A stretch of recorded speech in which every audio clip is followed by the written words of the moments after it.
Los astronautas de la Artemis II regresaron diferentes. No visiblemente diferentes, no de la manera en que podrías notarlo en una foto. Pero si hubieras podido mirar dentro de sus cuerpos, dentro de sus células, dentro de la médula de sus huesos, habrías visto algo que ningún ser humano había experimentado en más de 50 años. Algo que comenzó en cuestión de horas, no de días. Horas. Si te está gustando este video, suscríbete para más contenido. El 10 de abril de 2026, 4 astronautas amerizaron en el Océano Pacífico frente a la costa de San Diego, después de pasar 10 días más lejos de la Tierra que cualquier ser humano en la historia. Reed Wiseman, Victor Glover, Christina Koch y Jeremy Hansen acababan de completar un bucle alrededor del lado oculto de la Luna a bordo de la nave espacial Orión, alcanzando una distancia máxima de 406.756 kilómetros de casa. Rompieron el récord establecido por el Apolo 13 en 1970.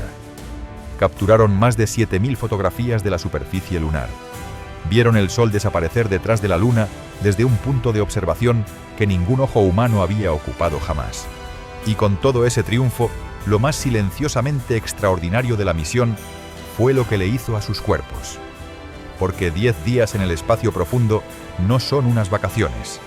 Es una demolición controlada de todo lo que tu cuerpo asume sobre el mundo. Los cambios comienzan en horas, no en días. Horas. En el momento en que los motores del sistema de lanzamiento espacial se apagaron y la tripulación alcanzó la órbita el 1 de abril. La gravedad dejó de tirar su sangre y fluidos corporales hacia abajo. En la Tierra, aproximadamente 2 litros de fluido se asientan en tus piernas en cualquier momento dado, sostenidos allí por la gravedad de la misma manera que el agua se asienta en el fondo de un vaso. Quita la gravedad y ese fluido no tiene a dónde ir, excepto hacia arriba. Inunda el pecho y la cabeza casi de inmediato. La cara se hincha, los senos nasales se congestionan, las piernas se adelgazan. Los astronautas tienen un nombre para ello que suena casi gracioso hasta que piensas en lo que realmente significa. Cara hinchada, piernas de pollo. En unas pocas horas de alcanzar la órbita, la tripulación de Artemis II se habría visto notablemente diferente de sus fotos del día del lanzamiento. Mejillas hinchadas, ojos estrechados, narices congestionadas. Pero sus piernas habrían comenzado a encogerse a medida que el fluido se drenaba de ellas. Si vieras una foto de un astronauta en el día 3, junto a su retrato oficial de tripulación, pensarías que están enfermos. No estaban enfermos. Sus cuerpos estaban haciendo exactamente lo que están diseñados para hacer. Adaptarse a su entorno. El problema es que el entorno les estaba mintiendo. Tu sistema cardiovascular es una maravilla de ingeniería que evolucionó durante cientos de millones de años para resolver un problema específico. Bombear sangre cuesta arriba contra una atracción gravitacional constante.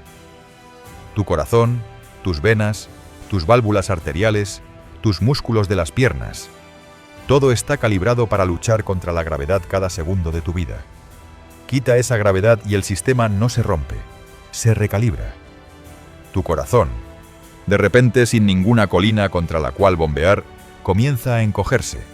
No por enfermedad, por eficiencia. Un corazón más pequeño es todo lo que necesitas cuando no hay resistencia. Tu cuerpo, en su pragmatismo despiadado, comienza a reducir el tamaño del único órgano que no puedes permitirte perder. En una misión de 10 días, el encogimiento es medible pero modesto. En una misión de 6 meses a bordo de la Estación Espacial Internacional, se convierte en una preocupación médica seria. La tripulación de Artemis II tuvo suerte a este respecto. 10 días fueron suficientes para comenzar el proceso, pero no lo suficientemente largos como para hacerlo peligroso. El peligro viene después, en tierra, cuando ese corazón encogido de repente tiene que bombear contra la gravedad completa de la Tierra de nuevo. Pues que los equipos de recuperación estaban esperando en el Pacífico por una razón. La tripulación no iba a bajarse del helicóptero sin ayuda, al menos no cómodamente. Luego está el esqueleto. El hueso no es el andamiaje muerto que la mayoría de la gente imagina. Es un tejido vivo que se está derribando y reconstruyendo constantemente por dos tipos de células que trabajan en oposición. Los osteoclastos disuelven el hueso viejo. Los osteoblastos depositan hueso nuevo. En la Tierra, el equilibrio entre estos dos se mantiene por el estrés mecánico. El peso de tu propio cuerpo presionando hacia abajo sobre tu esqueleto cada vez que te paras, caminas o subes un tramo de escaleras. Ese estrés le dice a tus huesos que se mantengan fuertes. Es una señal, una demanda. Mantente denso o te destrozarás. En microgravedad, la señal desaparece. Tu esqueleto ya no está soportando carga. Los osteoclastos siguen disolviendo hueso a su tasa normal, pero los osteoblastos se ralentizan porque no hay demanda de nueva construcción. El resultado es una pérdida neta de aproximadamente 1 a 1.5% de densidad mineral ósea por mes, concentrada en los huesos que soportan peso de las caderas, la columna vertebral y las piernas. Esa tasa es aproximadamente equivalente a lo que una mujer posmenopáusica con osteoporosis pierde en un año entero en la Tierra, comprimido en 30 días. En la estación espacial, los astronautas hacen ejercicio durante 2 horas diarias en cintas de correr y máquinas de resistencia específicamente para combatir esto. La tripulación de Artemis II tenía un dispositivo de ejercicio de volante dentro de Orión, un sistema basado en cables que soportaba remo, sentadillas y peso muerto. Pero Orión tiene aproximadamente el tamaño de una casa rodante. 2 horas de ejercicio estructurado en una casa rodante compartida con otras 3 personas, mientras flotas no es lo mismo que 2 horas en un gimnasio. 10 días no son suficientes para una pérdida ósea catastrófica. La tripulación no regresó a casa con fémures frágiles, pero los cambios medibles a nivel celular comienzan dentro de las 72 horas. Estudios con ratones han mostrado pérdida ósea funcional tan pronto como 3 días después de la exposición a dosis de radiación comparables a una llamarada solar. Y la tripulación de Artemis II no solo estaba lidiando con microgravedad, estaban lidiando con algo de lo que los astronautas de la Estación Espacial Internacional están en gran medida protegidos: radiación. Aquí es donde Artemis II se separó de cada misión tripulada del último medio siglo. La EEI orbita dentro de la magnetosfera de la Tierra, la burbuja magnética que desvía la mayoría de las partículas de alta energía que fluyen desde el Sol y desde el espacio profundo. No es protección perfecta, pero es sustancial. La tripulación de Artemis II dejó esa burbuja. Volaron a través de los cinturones de radiación de Van Allen en el camino de salida y de nuevo en el camino de regreso. Regiones donde electrones y protones atrapados giran a energías tremendas. Y durante los días que pasaron entre la Tierra y la Luna, y en el lado oculto de la Luna, estuvieron expuestos al entorno de radiación del espacio profundo completo, rayos cósmicos galácticos y lo que sea que el Sol decidiera lanzarles, sin nada entre ellos y esas partículas, excepto las paredes de aluminio y compuesto de la cápsula Orión. Orión llevaba 6 sensores de radiación en toda la nave espacial, y cada miembro de la tripulación mantenía un dosímetro personal en su bolsillo. Si el Sol hubiera desatado un poderoso evento de partículas solares durante la misión, esos sensores habrían sonado advertencias, y la tripulación se habría refugiado en la sección más fuertemente blindada de la cápsula. El Sol cooperó esta vez. Se mantuvo relativamente tranquilo. Pero tranquilo no significa seguro. La dosis total para la misión de 10 días fue modesta según los estándares de astronautas de carrera, que es aproximadamente equivalente a una tomografía computarizada de cuerpo completo. Eso suena manejable, y para una sola misión lo es. La preocupación no es lo que una tomografía computarizada te hace, es lo que esa exposición revela sobre misiones más largas. La radiación en el espacio profundo es cualitativamente diferente de lo que los astronautas encuentran en órbita terrestre baja. Los rayos cósmicos galácticos incluyen iones pesados, núcleos atómicos despojados de sus electrones y acelerados a velocidades enormes que perforan el blindaje y las células de maneras que la radiación de baja energía no lo hace.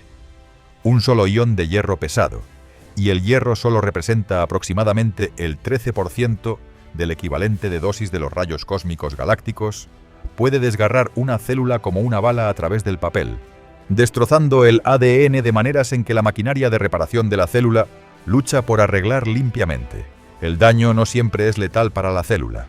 A veces la célula sobrevive con errores en su código genético, y esos errores pueden acumularse con el tiempo en algo peor. La NASA lo sabía al entrar. Por eso diseñaron uno de los experimentos más inusuales en la historia de los vuelos espaciales para volar junto a la tripulación. Montados en una pared dentro de la cápsula Orión, había un conjunto de pequeños dispositivos aproximadamente del tamaño de una memoria USB. Cada uno contenía médula ósea humana viva, cultivada a partir de células donadas por los astronautas mismos antes del vuelo. El experimento se llamaba Avatar, una respuesta análoga de tejido astronauta virtual. La idea era elegante y ligeramente inquietante. Científicos del Instituto Wyss de Harvard habían tomado muestras de plaquetas de Weissman, Glover y Hansen, extraído las células madre de la médula ósea y las cultivaron en dispositivos de órgano en chip que replicaban la estructura y función de la médula ósea humana. Estos chips volaron la misma trayectoria que sus donantes humanos, absorbiendo la misma radiación, experimentando la misma microgravedad durante toda la misión de 10 días. Chips gemelos permanecieron en tierra como controles. La médula ósea fue elegida deliberadamente. Es uno de los tejidos más sensibles a la radiación en el cuerpo humano. Produce glóbulos rojos, glóbulos blancos y plaquetas. Dáñala y comprometes el sistema inmunológico, la capacidad de la sangre para transportar oxígeno y su capacidad para coagular. Cuando los chips regresen al laboratorio, los investigadores realizarán secuenciación de ARN de célula única para mapear cómo miles de genes individuales cambiaron durante el vuelo. Los resultados se compararán con los controles en tierra y con muestras de sangre tomadas de los astronautas reales antes y después de la misión. Nadie espera que la tripulación de Artemis II muestre signos de enfermedad por radiación. La dosis fue demasiado baja para eso. Lo que los investigadores están buscando es más sutil: firmas moleculares de estrés, indicadores tempranos de envejecimiento acelerado en las células, cambios en la expresión génica que podrían, en una misión más larga, convertirse en cascada en algo clínicamente significativo. Los chips Avatar son una vista previa. Una forma de ver el futuro del viaje al espacio profundo escrito en la biología de 4 personas que pasaron 10 días viviendo en él. Mientras tanto, dentro de sus propios cuerpos, otros cambios se estaban acumulando de maneras que la tripulación podía sentir. La atrofia muscular comienza rápido. Sin gravedad contra la cual resistir, los músculos en las piernas y la parte baja de la espalda, los que pasan todo el día en la Tierra manteniéndote erguido, comienzan a marchitarse. Los astronautas en misiones más largas pueden perder hasta el 20% de su masa muscular en tan solo 5 a 11 días. La tripulación de Artemis II estaba justo en esa ventana. El volante ayudó. Sesiones diarias de ejercicio, donde los 4 miembros de la tripulación se turnaban remando y haciendo movimientos de resistencia, mantuvieron a raya lo peor de la atrofia. Pero el volante pesaba solo 14 kilogramos y tenía aproximadamente el tamaño de una maleta de mano. Fue diseñado para cumplir con estrictas restricciones de masa y volumen. No obtienes un bastidor de sentadillas en una nave espacial más pequeña que la mayoría de los apartamentos tipo estudio. La pérdida muscular no es solo sobre la fuerza. El tipo de fibra muscular cambia. Las fibras de contracción lenta, las que te mantienen de pie todo el día, comienzan a convertirse en fibras de contracción rápida. Este es tu cuerpo reescribiendo su propio hardware para un entorno donde la resistencia no importa y los movimientos rápidos sí. Práctico para flotar a través de una nave espacial, terrible para caminar en la Tierra. Y luego están los ojos. Aproximadamente 1/3 de los astronautas en misiones de larga duración en la EEI desarrollan una condición llamada síndrome neuroocular, asociado al vuelo espacial o SANS. El fluido que se desplaza hacia la cabeza en microgravedad no solo hincha la cara, aumenta la presión intracraneal, la presión del líquido cefalorraquídeo dentro del cráneo. Esa presión empuja la parte posterior de los globos oculares, aplanándolos ligeramente, hinchando el nervio óptico y causando hipermetropía. Algunos astronautas que tuvieron visión perfecta toda su vida, de repente necesitan gafas de lectura en el espacio. Algunos experimentan cambios que persisten durante meses o incluso años después del aterrizaje. Para una misión de 10 días, el SANS completo es poco probable. Los cambios estructurales más severos al ojo toman semanas o meses en desarrollarse, pero el cambio de fluido es inmediato y el aumento de presión comienza el día 1. La tripulación de Artemis II probó una prenda de intolerancia ortostática en el tramo de regreso del viaje. Una pieza de ropa usada debajo de sus trajes espaciales, diseñada para ayudar a mantener la presión arterial y la circulación durante la transición de regreso a la gravedad. Esa prenda existe porque el regreso es donde la recalibración del cuerpo se vuelve hostil. Todas esas adaptaciones que tenían sentido en microgravedad, el corazón encogido, los fluidos redistribuidos, los vasos sanguíneos relajados, se convierten en responsabilidades en el momento en que la gravedad regresa. Si te está gustando este video, suscríbete para más contenido sobre lo que realmente le sucede al cuerpo humano en el espacio. Cuando Orión golpeó la atmósfera superior a aproximadamente 40.000 km/h, la tripulación experimentó un apagón de comunicaciones de 6 minutos, mientras el plasma se formaba alrededor de la cápsula durante el calentamiento máximo. El escudo térmico, un tema de intenso debate antes del lanzamiento, después de los problemas descubiertos durante el vuelo de prueba no tripulado de Artemis I, absorbió temperaturas que derretirían el acero mientras la tripulación se sentaba a metros de distancia detrás de él. Soportaron hasta 3.9 fuerzas G durante el reingreso, casi 4 veces la fuerza de la gravedad presionándolos en sus asientos. Para cuerpos que habían pasado 10 días sin ninguna carga gravitacional en absoluto, esa transición fue violenta. Imagina pasar 10 días flotando en una piscina cálida, sin peso, tus músculos relajándose, tu corazón aliviándose, todo tu sistema circulatorio reasentándose en un nuevo equilibrio. Ahora imagina a alguien atándote a una silla y tirándote de un acantilado. Eso es una exageración, pero el latigazo fisiológico es real. El corazón tuvo que bombear más fuerte de lo que lo había hecho en más de una semana. La sangre que había estado flotando libremente en la parte superior del cuerpo, de repente se estrelló de nuevo en las piernas. El sistema vestibular, los órganos del equilibrio en el oído interno que habían pasado 10 días sin ninguna referencia gravitacional confiable, de repente se vio abrumado con la entrada.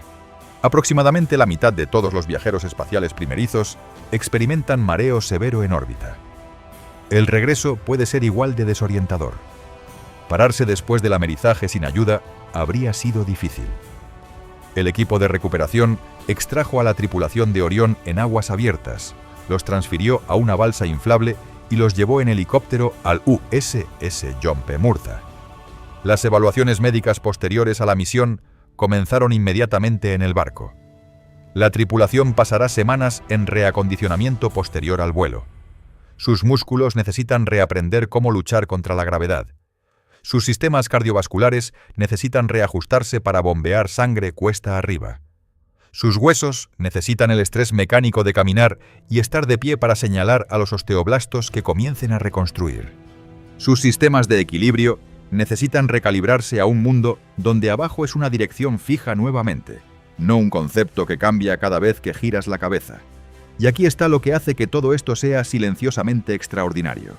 Esto fue 10 días. 10 días de ingravidez. 10 días de exposición a la radiación. 10 días en una nave espacial del tamaño de una pequeña casa rodante. Y la lista de cambios fisiológicos ya es así de larga.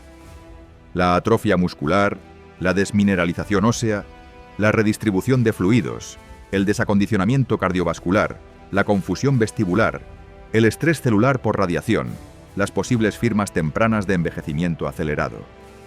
Todo comenzó en horas y se acumuló cada día de la misión. La NASA tiene planes para misiones que duran meses. Artemis IV tiene como objetivo poner astronautas en la superficie lunar en 2028 para estancias prolongadas. Las misiones a Marte tomarían aproximadamente 3 años ida y vuelta. 3 años de todo lo que la tripulación de Artemis II experimentó en 10 días, magnificado y compuesto. La pérdida ósea por sí sola sería asombrosa. 18 meses al 1 a 1.5% por mes significa que un astronauta que llega a Marte podría haber perdido una cuarta parte de la densidad ósea de su cadera. La exposición a la radiación se acumularía mucho más allá del equivalente de tomografía computarizada de un sobrevuelo lunar. Los rayos cósmicos galácticos no se detienen, no se toman días libres, y no hay magnetosfera entre la Tierra y Marte. El experimento Avatar importa precisamente debido a esta línea de tiempo.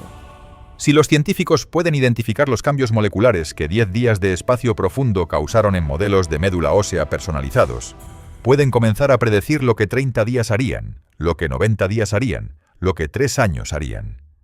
Y más importante, pueden comenzar a diseñar contramedidas, medicamentos, suplementos, estrategias de blindaje, protocolos de ejercicio adaptados a la biología individual de cada astronauta. El Dr. Steven Platz, científico jefe de la NASA para investigación humana, describió los peligros generales de los vuelos espaciales con un solo acrónimo: REACH. Radiación, aislamiento, distancia de la Tierra, gravedad, entorno. Cada uno de esos peligros estuvo presente durante Artemis II, y cada uno de ellos dejó una marca. La tripulación también participó en una investigación de biomarcadores inmunes, absorbiendo saliva en cuadernillos de papel especializados ya que Orión no tenía refrigeración. Esas muestras revelarán si las condiciones del espacio profundo reactivaron virus latentes en sus sistemas, un fenómeno observado en astronautas de la EEI, donde virus de herpes latentes brotan bajo el estrés combinado de microgravedad y confinamiento. El vuelo espacial suprime el sistema inmunológico. Los mecanismos exactos todavía se están estudiando, pero el patrón es consistente. Los astronautas se enferman más fácilmente en el espacio. Sus heridas sanan más lentamente, y los virus que han estado latentes en sus cuerpos durante años a veces se despiertan. 10 días pueden no ser suficientes para ver el efecto completo, pero las muestras de saliva contarán la historia. Dispositivos de actigrafía usados en la muñeca rastrearon sus patrones de sueño y rendimiento conductual en tiempo real. En una cápsula apenas lo suficientemente grande para que 4 personas duerman, coman y trabajen sin chocar codos, la calidad del sueño no es algo dado. La ausencia de un ciclo natural día-noche, el zumbido constante de los sistemas de soporte vital, el conocimiento de que estás más lejos de casa de lo que cualquier humano ha estado jamás. Todo se agrava. Aproximadamente el 70% de los astronautas reportan dolores de cabeza en el espacio, incluso aquellos que nunca los tienen en la Tierra. El culpable probable es una combinación de presión intracraneal elevada por cambios de fluidos, drenaje venoso deteriorado del cerebro y niveles ligeramente elevados de dióxido de carbono en la atmósfera de la cabina.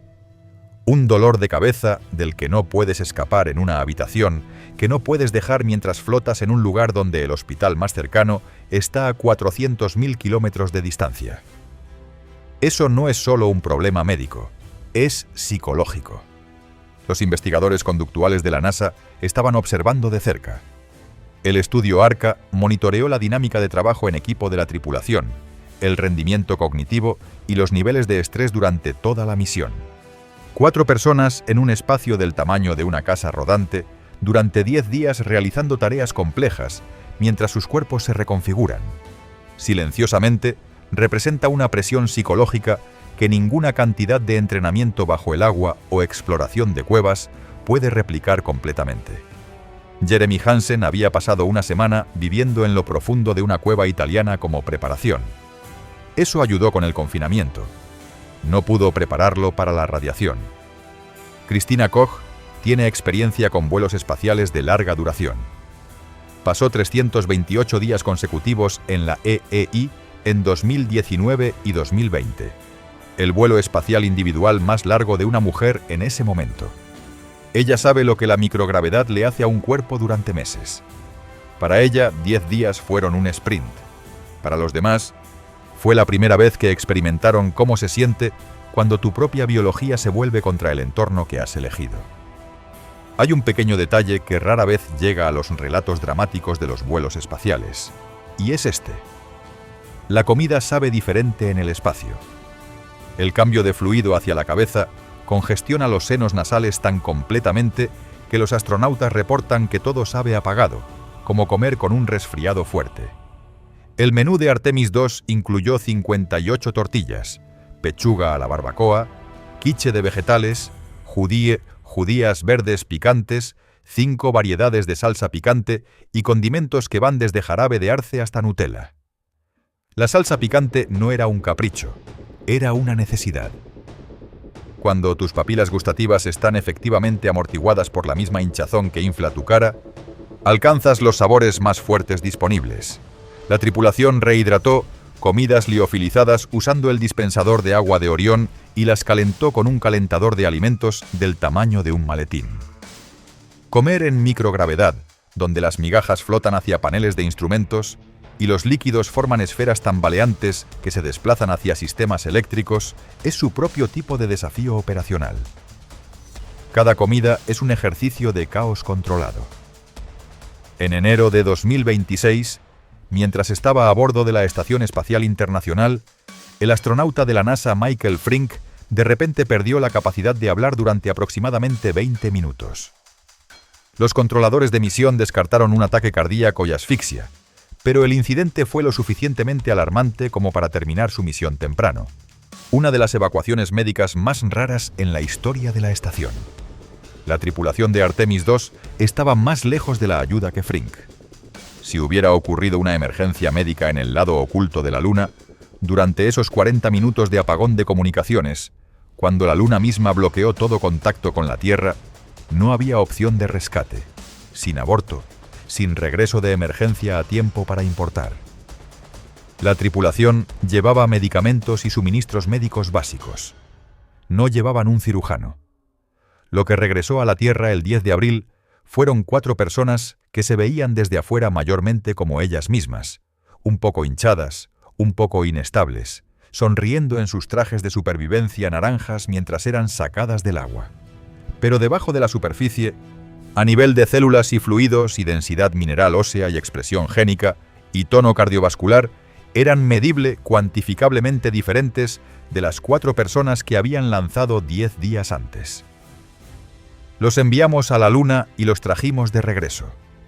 La pregunta que Artemis II realmente estaba haciendo, la pregunta que todos esos experimentos y todos esos cuadernillos de saliva y todos esos pequeños chips de médula ósea estaban diseñados para responder, es si podemos enviar personas mucho más lejos durante mucho más tiempo y aún traerlas de regreso enteras. Los datos de esta misión no proporcionarán una respuesta final. Proporcionarán un primer borrador. Y en ese primer borrador, escrito en la biología de 4 astronautas que pasaron 10 días en el entorno más hostil que cualquier humano ha entrado en más de 50 años, podríamos encontrar el comienzo de un mapa para todo lo que viene después. Si te gustó este video, suscríbete para seguir descubriendo los secretos que el espacio guarda sobre el cuerpo humano. Nos vemos en el próximo.